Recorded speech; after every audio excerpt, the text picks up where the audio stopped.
Season 3 is here, and with it, there are a couple actually free emotes and pickaxes that you can obtain in a very, very easy way. So I'm going to tell you exactly how to get them. First of all, there were some emoticons that were available during downtime, and I'll show those, but those are no longer available, and I don't know if they're ever going to be available, but those were on for downtime Twitch drops. But now there's some more Twitch drops extending for the rest of the week, and you can actually get this emote right here, and it's the Vibin, a remix, different look of a current emote that exists, and it definitely fits the theme. And it's completely free and available to everybody, but here's how to get it. You need to watch a Twitch stream that has drops enabled, and I have it enabled on my stream. You have to watch it, and you only have to watch it for 30 minutes to unlock it. You make sure your Twitch and your Epic Games account are linked together, and then you watch a stream which drops on for 30 minutes. It'll show progress as you watch it. Once the progress is done, this is a really important part, you need to click claim at the top. Like, it's easier to see it if you're on a computer, but you can still probably do it on the phone. You need to click claim drop, and once you're in game, it will show up after your next match or when you next log in.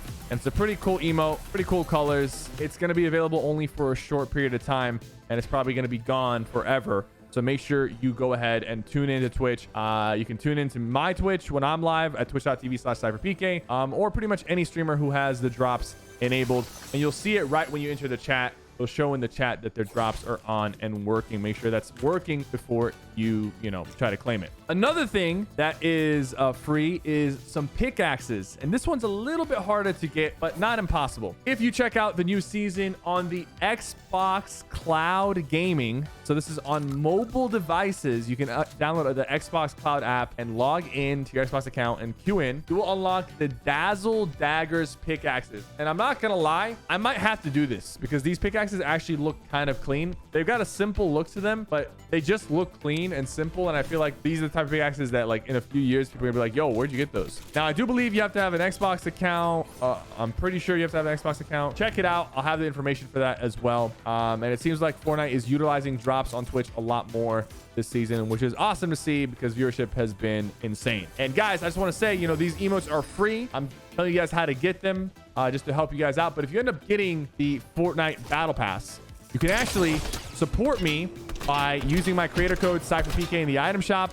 And that's one of the best ways to support me. It's just code SypherPK before you buy the battle pass or before you buy any skin, and it will support me tremendously. So I'm gonna give you guys my opinion on the Fortnite battle pass this season. I actually am a huge fan of almost all the skins. Usually there's a couple skins that I like and the rest I don't really care for. I actually really like all the skins this battle pass. The color coordinations, like right now I'm rocking the back bling of the first skin of Eevee with this skin, and it honestly feels like it's almost meant to be for this skin because the color combos across the board, there's a lot of cool colors and effects. And I think something that really stands out to me is the back blings. A lot of them are very clean. It's usually hard to run back blings in Fortnite, honestly.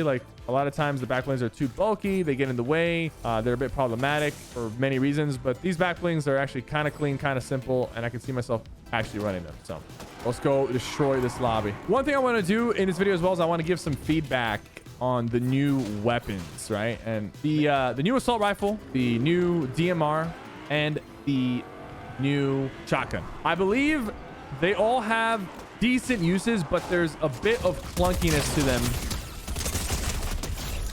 There's a bit of clunkiness to them, and it makes them harder to use compared to the default striker, tac, and the burst. Now, first of all, the burst is just extremely powerful. It's so much better than any other assault rifle. But then on top of that, the DMR, it's not the weakest gun ever, but against the burst, you're doing way less damage and you're having a much harder time landing your shots. It ends up actually feeling pretty weak in comparison.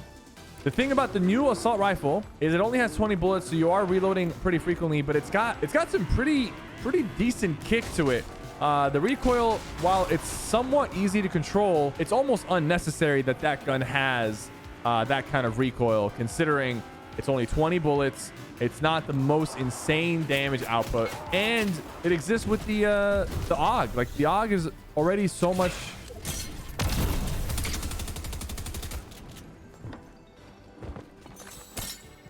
The AUG is already so much better in many ways.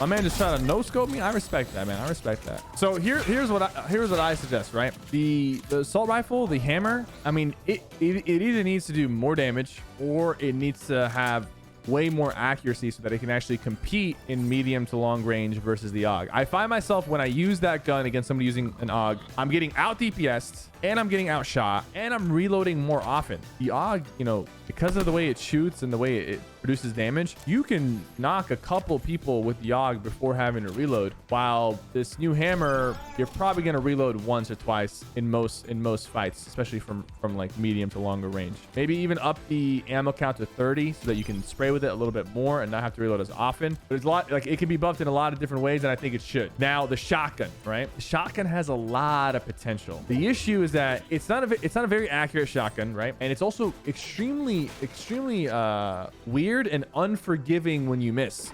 So when you miss with this shotgun, even though it has like a burst fire, like when you miss with the auto shotgun, it's really not a big deal. You shoot again. When you miss with the striker, it's also not a big deal. You just swap to your SMG and then swap back to your striker for the high damage output. When you miss with the drum shotgun, it doesn't matter. You just keep shooting. You're going to be fine. Auto shot, the burst shotgun, when you miss with that thing, you are now like in a weird situation where do I just awkwardly stand there until I can shoot with it again? Or do I have to swap after not really having something to swap back to for high burst? Its potential burst damage is there, but you got to be like right in their face to do any significant damage. And you're almost better off just spraying them with an SMG. I find myself losing to SMG sprayers when I use that shotgun more often than not. That man is weak.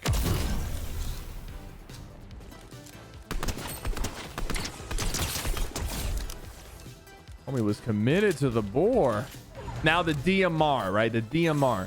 That's a tough one because like ideally should be good, but the striker burst completely destroys the DMR in almost any range. You have to like lead your shots and it shoots pretty straight, but you're still leading your shots and it's not as instant damage compared to the burst. The DMR should be a gun that you can just like triple tap somebody and put them in the dirt quick.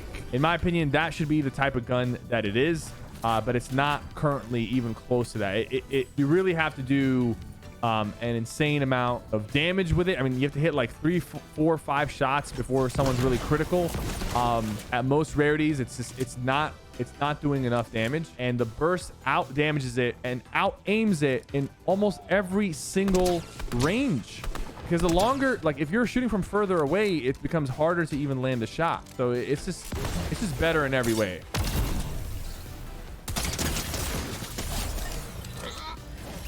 For that gun, honestly, I would say like the way it currently shoots is fine, and if it's gonna shoot as slow as it shoots, that's okay. I think maybe it could afford to shoot faster. It just needs to do more damage. It needs to be more of a threat. When someone's shooting me with that, it honestly feels like it's tickling me half the time, and they're missing a lot of their shots. Whereas if they're using the burst, it'd be hitting those shots. And some could say that the issue is that these new weapons are actually balanced, while the combat SMG and the striker is not balanced.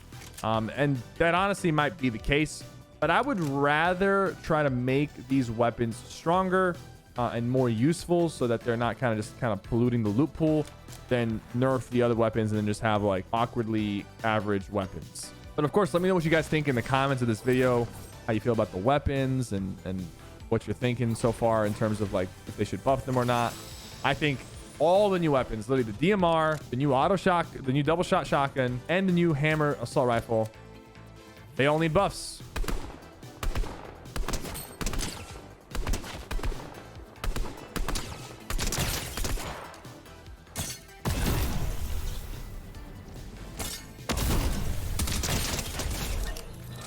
I mean, like, how are you supposed to compete with the combat when it's still doing stuff like that? You know what I'm saying? The burst too. The burst is so good. I'm gonna beam this guy and then I'm gonna use the wind tunnel to get them. Homie, you're not shooting that rock out. Like, are you serious? Rats in every corner, man. dude thinks I'm playing with him, bro. This dude thinks I'm playing with him.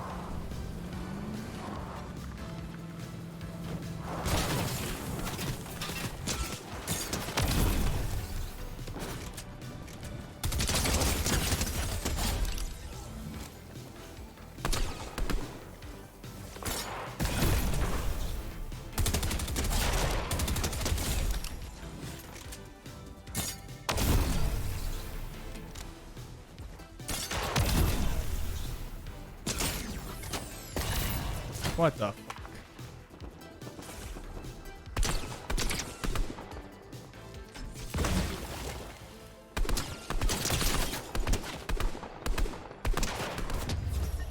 Yeah.